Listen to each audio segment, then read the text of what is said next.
ಶಾಂತಿ. ದಿನಾಂಕ ಆಗಿದೆ 22/2/2026.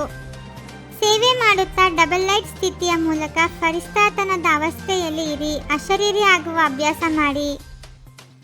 ಹೇಗೆ ತಂದೆಯ 3 ರೂಪವನ್ನು ತಿಳಿದಿದ್ದೀರಿ, ಹಾಗೆಯೇ ಮಕ್ಕಳದ್ದು 3 ರೂಪವನ್ನು ನೋಡುತ್ತಿದ್ದೇವೆ.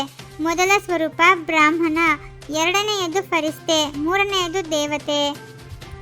ವರ್ತಮಾನ ಸಮಯ ಹಾಗೂ ಸ್ವಯಂನ ಪುರುಷಾರ್ಥದ ಪ್ರಮಾಣ. ಈಗ ಫರಿಷ್ಠೆ ಆಗುವ ಲಕ್ಷ್ಯವಿದೆ. ಸಂಗಮ ಯುಗದ ಸಂಪನ್ನ ಸ್ವರೂಪ ಫರಿಷ್ಠೆಗಳಿಂದ ದೇವತೆಗಳಾಗುವುದು.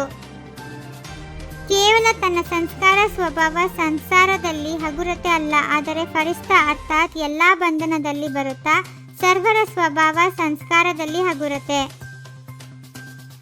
ಆ ಫರಿಷ್ಠೆಯ ಆತ್ಮ ಸರ್ವರಿಗೂ ಪ್ರಿಯರಾಗಿರುತ್ತಾರೆ. ಹೇಗೆ ತಂದೆ ಬ್ರಹ್ಮ ತಂದೆಯನ್ನು ಪ್ರತಿಯೊಬ್ಬರೂ ನನ್ನವರು ಎಂದು ತಿಳಿಯುತ್ತಾರೆ, ನನ್ನ ಬಾಬಾ ಎಂದು ಹೇಳುತ್ತಾರೆ, ಇಂತಹ ಫರಿಷ್ಠ ಅರ್ಥಾತ್ ಸರ್ವರಿಗೂ ಪ್ರಿಯರು.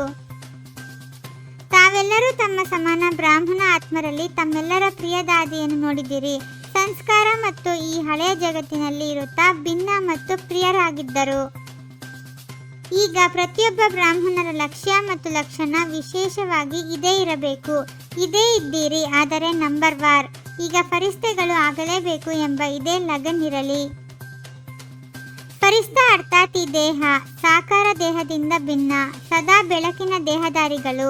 ಫರಿಷ್ಠ ಅರ್ಥಾತ್ ಈ ಕರ್ಮೇಂದ್ರಿಯಗಳಿಗೆ ರಾಜ. ಫರಿಷ್ಠ ಅರ್ಥಾತ್ ಸ್ವರಾಜ್ಯಾಧಿಕಾರಿಗಳು. ಇಂತಹ ಬೆಳಕಿನ ಡಬಲ್ ಹಗುರತೆಯ ಸ್ಥಿತಿಯಲ್ಲಿ ಸ್ಥಿತರಾಗಿ ಯಾರನ್ನೇ ಮಿಲನ ಮಾಡುತ್ತಾರೆ ಎಂದರೆ ಅವರ ಮಸ್ತಕದಲ್ಲಿ ಆತ್ಮಜ್ಯೋತಿಯ ಅನುಭವ ಸಹ ಕಂಡುಬರುತ್ತದೆ. ಸಮಯಾನುಸಾರ ಚಿಕ್ಕ ಚಿಕ್ಕದಾದ ವಿಸ್ತಾರದ ಮಾತುಗಳು ಸ್ವಭಾವ ಸಂಸ್ಕಾರದ ಮಾತುಗಳು ಅಶರೀರಿ ಸ್ಥಿತಿಯಿಂದ ದೂರ ಮಾಡಿಬಿಡುತ್ತದೆ. ಈಗ ಪರಿವರ್ತನೆ ಮಾಡಿಕೊಳ್ಳಬೇಕು. ಬಾಬಾ ಬಾಬಾ ಎಂದು ಹೇಳುತ್ತಾರೆ, ಆದರೆ ನನ್ನ ಬಾಬಾ ಬಾಬಾ ನನ್ನವರು. ಇದನ್ನು ಕೋಟಿಯಲ್ಲಿ ಕೆಲವರು ತಿಳಿಯುತ್ತಾರೆ. ನಮ್ಮೆಲ್ಲ ಆತ್ಮರ ತಂದೆ ಬಂದು ಬಿಟ್ಟರು. ಆಸ್ತಿ ಅಂತೂ ತಂದೆಯ ಮೂಲಕ ಸಿಗುತ್ತದೆಯಲ್ಲವೇ? ಈ ಪ್ರಭಾವ ಫರಿಷ್ಠ ಸ್ಥಿತಿಯಿಂದ ವಾಯುಮಂಡಲದಲ್ಲಿ ಹರಡುತ್ತದೆ. ಈಗ ತೀವ್ರ ಪುರುಷಾರ್ಥಕ್ಕೆ ಇದೇ ಲಕ್ಷ್ಯವನ್ನು ಇಟ್ಟುಕೊಳ್ಳಿ. ನಾನು ಡಬಲ್ ಲೈಟ್ ಫರಿಷ್ಠೆ ಆಗಿದ್ದೇನೆ. ನಡೆದಾಡುತ್ತಾ ತಿರುಗಾಡುತ್ತಾ ಫರಿಷ್ಠ ಸ್ವರೂಪದ ಅನುಭೂತಿಯನ್ನು ಹೆಚ್ಚಿಸಿಕೊಳ್ಳಿ. ಜ್ಞಾನದಲ್ಲಿ ಎಷ್ಟು ಮುಂದೆ ಹೋಗುತ್ತಿರುತ್ತೀರೋ ಸ್ವಯಂ ಪರತೆಯೂ ಸಹ ಕೆಲವೊಮ್ಮೆ ದೇಹಾಭಿಮಾನ ಬಂದುಬಿಡುತ್ತದೆ. ಆ ಅಭಿಮಾನ ಕೆಳಗೆ ಬೀಳಿಸುತ್ತದೆ.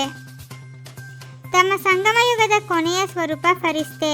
ಇದನ್ನು ಈಗ ಜೀವನದಲ್ಲಿ ಪ್ರತ್ಯಕ್ಷ ಮಾಡಿ ಸಾಕಾರದಲ್ಲಿ ತನ್ನಿ. ಫರಿಷ್ಠೆ ಆಗುವುದರಿಂದ ಅಶರೀರಿ ಆಗುವುದು ಬಹಳ ಸಹಜವಾಗುತ್ತದೆ. ಸೂಕ್ಷ್ಮ ರೂಪದಲ್ಲಿಯೂ ಸಹ ಸೆಳೆತ ಯಾವುದಾದರೂ ವಿಶೇಷತೆ ಅಥವಾ ತನ್ನದೇ ಆಗಿರಲಿ ಅಥವಾ ಮತ್ತೊಬ್ಬರದ್ದು ಆಗಿರಲಿ ಅಭಿಮಾನ ಇಲ್ಲವೇ ಎಂದು ತಮ್ಮ ಚೆಕ್ಕಿಂಗ್ ಮಾಡಿಕೊಳ್ಳಿ. ಕರ್ಮಯೋಗಿ ಆಗಿ ನಡೆಯಬೇಕು. ಕರ್ಮ ಬಿಡಬಾರದು, ಆದರೆ ಕರ್ಮದಲ್ಲಿ ಯೋಗವನ್ನು ಜೋಡಿಸುತ್ತಾ ಕರ್ಮ ಮತ್ತು ಯೋಗದ ಬ್ಯಾಲೆನ್ಸ್ ಇಟ್ಟುಕೊಳ್ಳಬೇಕು.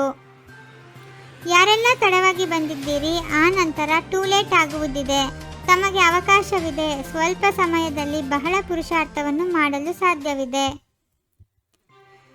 ಸಾಕಾರ ಹಾಗೂ ನಿರಾಕಾರ ತಂದೆಯ ಜೊತೆಯ ಮೂಲಕ ಪ್ರತಿಯೊಂದು ಸಂಕಲ್ಪದಲ್ಲಿ ವಿಜಯಿಯಾಗುವಂತಹ ಸದಾ ಸಫಲತಾ ಮೂರ್ತಿ ಭವ. ಪ್ರತಿಯೊಂದು ಕರ್ಮ ಅಥವಾ ಸಂಕಲ್ಪವನ್ನು ನಿರಾಕಾರ ಹಾಗೂ ಸಾಕಾರ ತಂದೆ ಇಬ್ಬರನ್ನೂ ಜೊತೆ ಅಥವಾ ಸಮ್ಮುಖದಲ್ಲಿ ಇಟ್ಟುಕೊಳ್ಳುತ್ತಾ ಮಾಡುತ್ತೀರೆಂದರೆ ಸಫಲತಾ ಮೂರ್ತಿ ಆಗಿಬಿಡುವಿರಿ. ಆತ್ಮಿಕ ಸ್ನೇಹವು ಸಂಪತ್ತಿಗಿಂತಲೂ ಅಧಿಕ ಅಮೂಲ್ಯವಾಗಿದೆ. ಆದ್ದರಿಂದ ಮಾಸ್ಟರ್ ಸ್ನೇಹದ ಸಾಗರರಾಗಿರಿ. ಓಂ ಶಾಂತಿ. 21 ಜನ್ಮಗಳಿಗೆ 21 ಪರಮಾತ್ಮನ ಮಹಾವಾಕ್ಯಗಳನ್ನು ಆಲಿಸಿ ಹಾಗೂ ನಿಮ್ಮದೇ ಆದ ಈ ಚಾನಲ್ಗೆ ಲೈಕ್ ಮಾಡುವುದನ್ನು ಮರೆಯದಿರಿ.